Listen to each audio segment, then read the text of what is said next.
Moscow. More than 12 million people live in this increasingly expanding megapolis. More than 3 million cars are already on the streets, paralyzing the whole city from time to time. And just like in many of the world's major capitals, quite often a 10-minute trip turns into several hours of gridlock. With traffic gripping the streets of Moscow tighter and tighter every other day, many choose the subway to get around. But hardly the people who use the underground as a means of transportation have any idea that it's a world of its own, with its own realities and its own stories. In our report, we'll take you on a ride behind the scenes of the Moscow Metro, one of the most beautiful subway systems on the planet.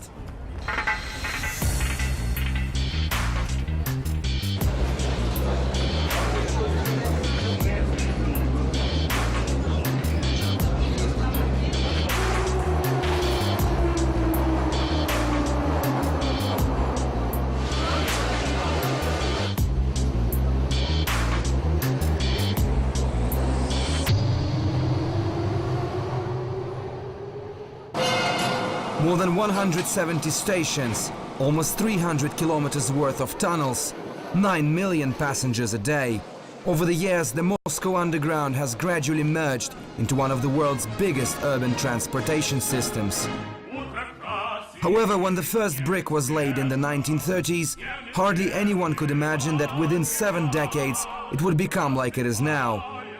Not only was the city smaller and less populated back then, but also the state itself was completely different. This is a cart of the passenger train number 1 of the Moscow Underground, made in the early 1930s. It took off in 1935 from the Park Kultura station in the Soviet Union's first ever passenger route.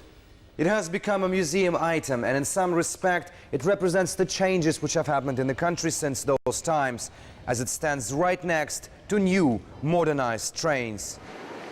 But if there's one thing which has remained the same and could be described as one of the Moscow Metro's most distinctive features, it's the outlook. At the dawn of the Soviet Union, it was designed to be something far beyond just a means of transport. It is so beautiful. Nikolai Shumakov dedicated most of his life to the planning of the metro. An architect for almost 40 years, he says that in the Soviet era, the building of every station was like the creation of an independent work of art. And he often felt the burden of responsibility that was on his shoulders. In the 1930s, the Moscow Metro's main concept was created. To put it into 2 words, to create underground places. Marble, granite, capitals, very large spaces. It was one of the Soviet Union's main priorities, so we had to make it very beautiful. How? Through the means of architecture. But it wasn't an easy task, as all of this beauty came at a high price. Each concept was not born in a day. A team of several hundred people worked almost round the clock. The metro was the same as many of the major projects during the Soviet period. Maximum human resources and a limited time frame. The Communist Party set certain deadlines, sometimes very tight, and they had to be met, otherwise people would lose their jobs. So 24-hour shift work was nothing unusual for the workers down in the shafts. Given the importance of the project, the architects were also given huge amounts of responsibility, and there was no room for error. The job of an architect to set the tone of a station was very complicated. Back in the Soviet times, it was a special ideology department of the Communist Party, which came up with the ideas for a station's theme. And then the architect just had to meet its demands. Nina Alyoshina is another veteran metro worker, also an architect, having been in the business for 58 years. She still works in the design bureau and says she has 19 children, meaning all of the stations she has created. Nina stresses that her main job has always been to make the passenger feel comfortable. People must feel energized on their way to work to get their day going. And on the way back, they should feel relaxed, as if they were already at home. That was our main mission, which went beyond the official concept.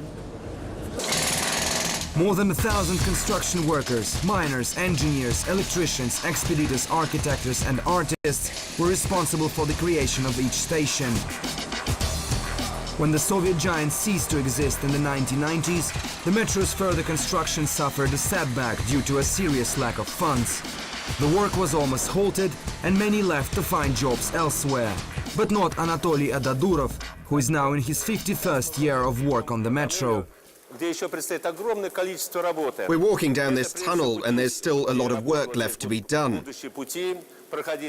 Here will be a passenger platform and trains will move from here.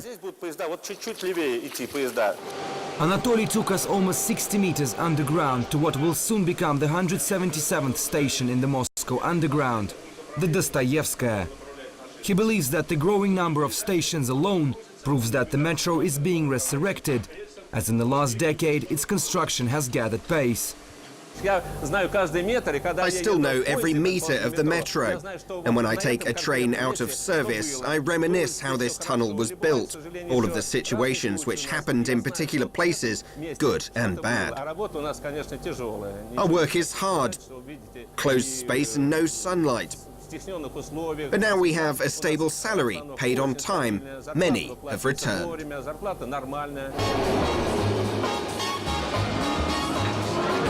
It is a costly business, with each meter of the metro tunnels costing millions to build. But the metro's boss says that while the city is growing rapidly, the government is increasing its demands. And now it has started to provide adequate investment. Nowadays, investment in the development of the metro is 10 times higher than even 5 years ago. This, of course, lets us build more. In the last 2 years, we have already built 16 kilometers of new tunnels. But it's not only in its financing that the metro has seen dark times. On several occasions, the Moscow metro has become the target of terrorist attacks. A powerful blast ripped through a train, killing 42 people and injuring more than 100. The death toll at Avtozavodskaya could have been much higher if it wasn't for the actions of the train driver. He reacted quickly and managed to get more than 1,500 people out of the burning carriage. It was after this incident that security on the Moscow metro was dramatically stepped up. Nowadays, all stations are equipped with special emergency columns. Should a passenger notice something suspicious, he or she must push this red button. A video call is then transferred to a computerized surveillance center, where operators record the information. Belaruskaya station, can you hear us? Yes, I hear you well. We also hear you well, thanks. We get around 1,000 calls every day. Fortunately, most of them are false alarms. Either someone has lost their way or some other question. But recently we witnessed a robbery in real time on our screens. Our operator immediately contacted the authorities and the crime was avoided. But it's not only the security personnel who have become more alert, but regular workers as well. Andrei Ulyanov passes his daily medical test, a necessary procedure before starting a shift. He's been driving metro trains for 5 years, and that experience helped him when in 2006 a pile of asbestos accidentally collapsed in a tunnel. I saw a strange object like a pile sticking out from a distance. I pushed the emergency brake, but it was a little too late. Still, some part of the first car was destroyed. The crash resulted in a few minor injuries among the passengers. But if Andrei had hesitated, it could have been far more serious. The train driver saved more than 500 lives. After the scare, however, he did not quit. He says he likes this job too much to just leave, despite that it's far from easy. And I miss the fresh air sometimes. It's a good thing that we have some parts of our routes above ground. At least I can breathe some fresh air for a couple of minutes.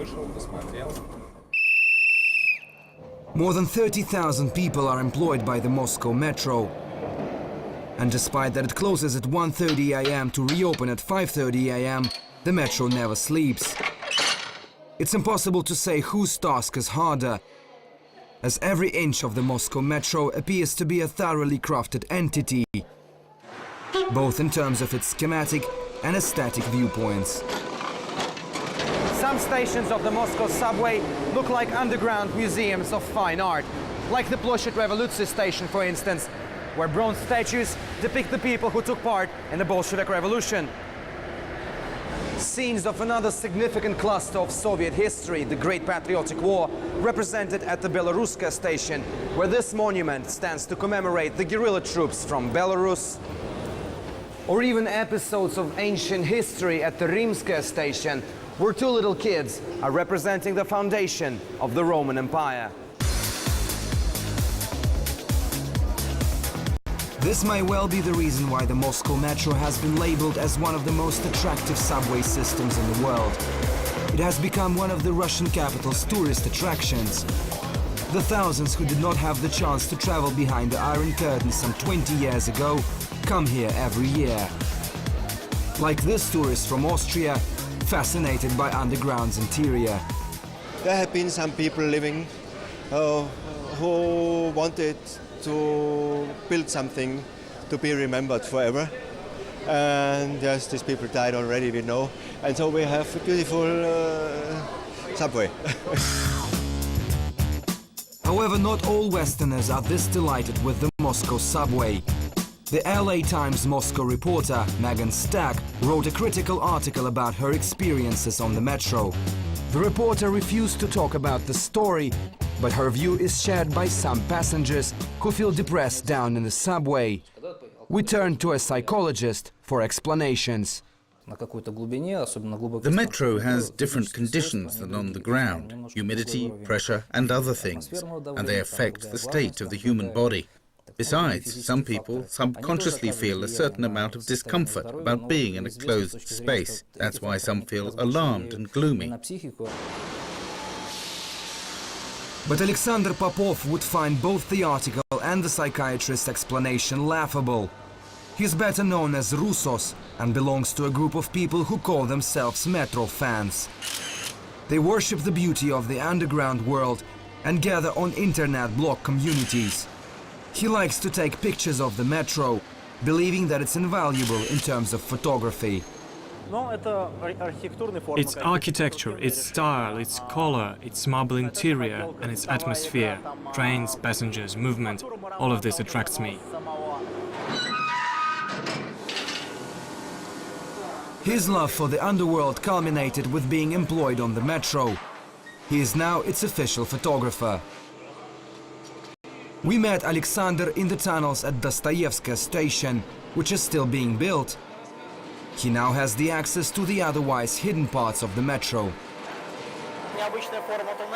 The shape of the tunnels, the way the light is spread in the tubes, the work of electro drill, the electro trains moving. It's all very interesting and photogenic. Besides, I want to show to the people how hard it is to build a metro, the very hard labor of the construction workers and the conditions they have to work in. But it's not only Alexander's pictures which are a hot topic among bloggers. There are also a large number of stories and legends surrounding this underground world.